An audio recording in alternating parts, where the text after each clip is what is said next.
Hello, church family. We are glad that you could be with us tonight. And the pastor had the idea of going around and interviewing some of our members to learn more about them and to kind of just get to know them a little better in the spirit of unity during this time. And so we're so glad to have the Hopkins here. Yeah, we're glad to be here. Nice to be here. Yeah, we so appreciate y'all taking the time to do this and to let us learn a little more about you.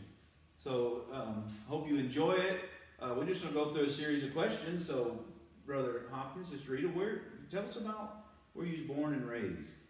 Go ahead, honey. I was born in Dallas, You were born in Dallas. and I was raised out there at Arlington Lake area. My dad worked at General Motors, and my mom was a hairdresser out there. And I graduated from Arlington High School in 1971. Wow. And we moved to Grant Saline, and then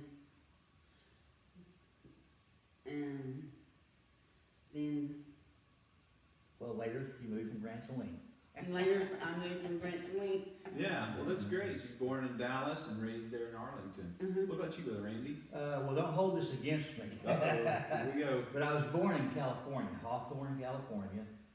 But at 6 years old, my mother and father got divorced, and my mother moved back to the farm in Oklahoma.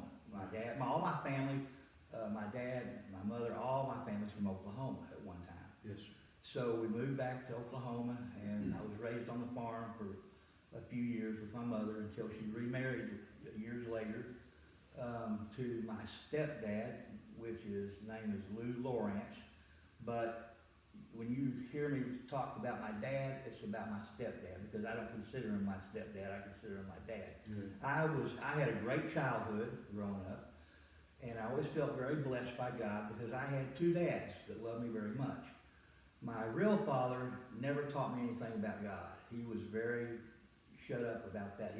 He said that was something personal between him and the Lord, and I think that's because he really didn't have an answer for it. I did love him very much. Right. He was a police officer when I was born, LAPD, for a number of years, and then later he was off the force. I don't know if he retired. I know he was on the force for very many years.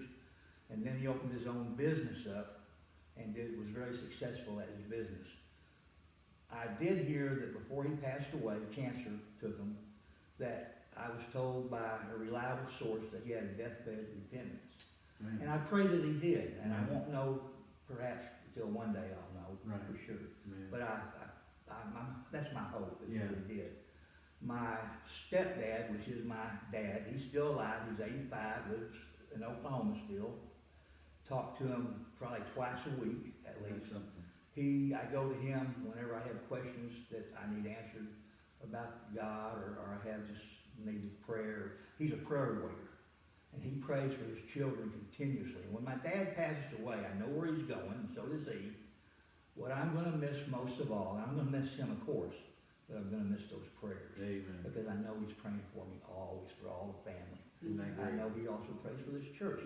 He prays he's in prayer continuously. Amen. And I love him so much. And he's the one that actually started my Christian walk with God. He didn't even realize it, but it was him that did it, because I saw it in him. Right. So, Isn't that great? No, you have praying mom, praying dad. and I was raised up, eventually moved to Granbury, Texas, and went to school there until I left there at 16. At 17, I joined the service, and once I got out of the service, well, I was in the oil field. Back in those days, even if you weren't of age, you could work in the oil field.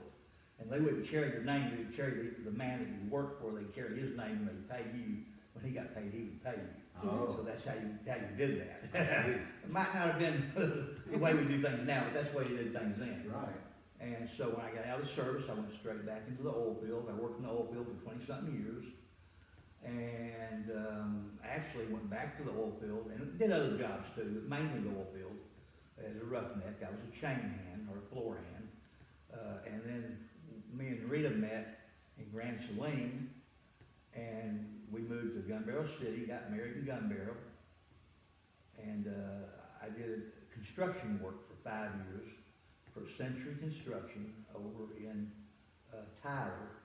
And then from there, I ended up, went to work at a no-kill dog shelter, of all things, for, I guess it was getting ready for the prison, for 5 years. And then went to work at Palestine, the prisons up in Palestine. I worked a little bit at Cofield, but mostly at Michael Unit was my unit. Right. And then later, I went from there because she didn't like me being away at nights. I came to work at Bradshaw and finished out there. And then I retired, and now, being retired was driving both of us. Well, I was on her nerves, I was on my nerves.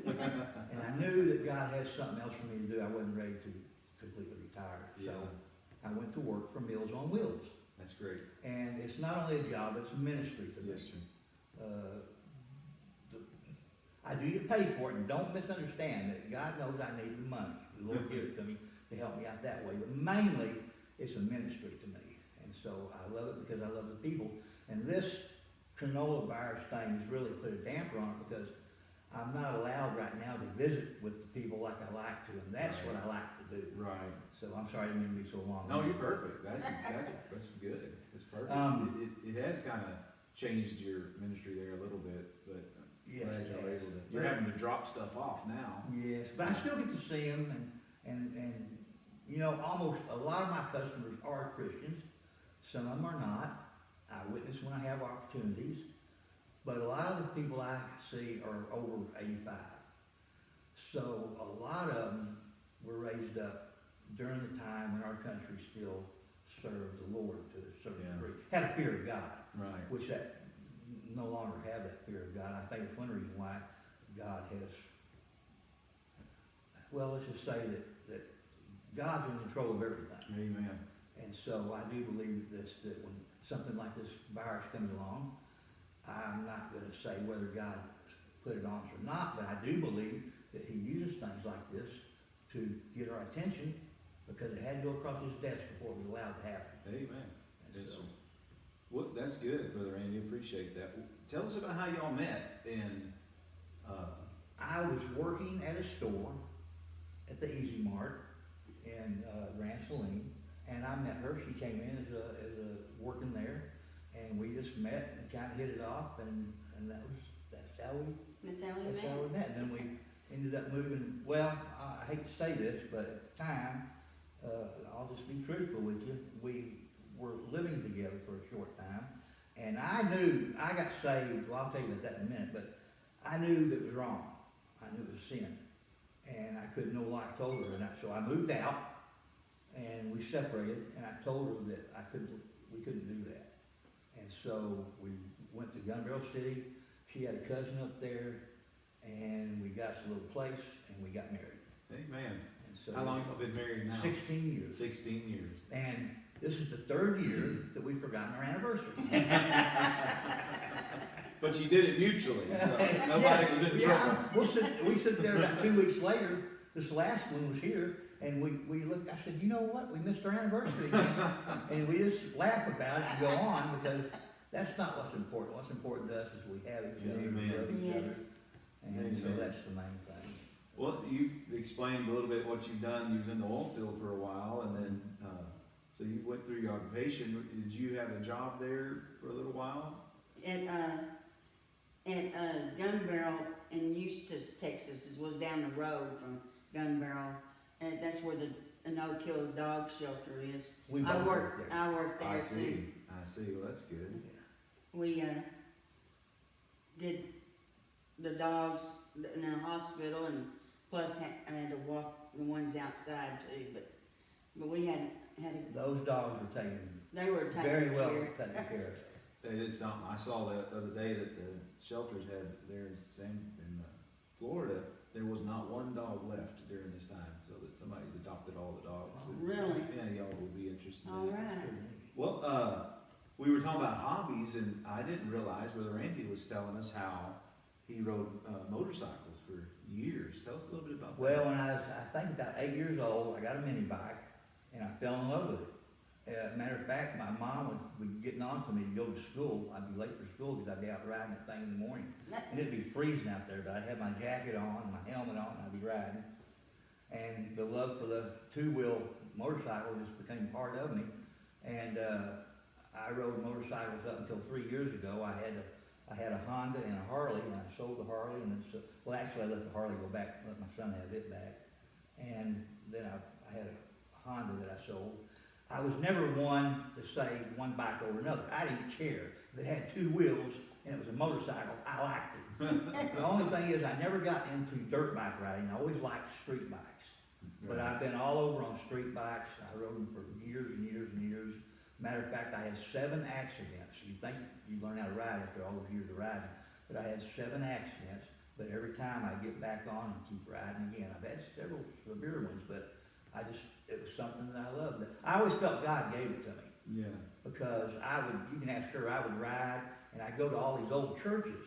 I'd find old churches way out in the country and stuff, and I would stop and I'd read. I'd read my Bible out there, and that was one of the things I did for years. I loved it, and I missed that. Yeah. I will tell you, I got saved. Well, let me say this. At 16, I prayed the prayer of salvation with a friend of mine behind an old Baptist church in Granbury, Texas. I really believe at that point I got saved, but I went to the service, and that I didn't get rooted in the Word real good. Yeah. And wasn't discipled at all. And so I'm not sure exactly. I know that for a while I did my best to live for God, and I wasn't on fire when I first got saved. For about 2 years I was really on fire. But then that zeal left me, and I left my first love, and I went and started living for Randy Hopkins. Mm-hmm. And in 1984, I knew that things were not right between me and God. And it wasn't God, it was me. And so once again, I prayed the prayer of salvation. And I did get baptized. I can't tell you when I got baptized, but I know I was immersed and I know I was baptized. Yes. I just can't remember when the dates were. But in 1984, I either rededicated my life, but I prayed the prayer of salvation once again. Amen. And then started. But once again, a few years later, I fell away, and then in 2009, when 16 years ago, when we met, God really put me under conviction. And I knew it was time to quit riding the fence, time to quit playing around and live for God. Amen. And so that's what I did. And then in 2011, I led my wife, God was graceful, blessed me enough to lead my wife to the Lord in 2011. That was in Grand Saline? No, that was actually in Henderson. In At Henderson? Old Pass Baptist Church. Hey.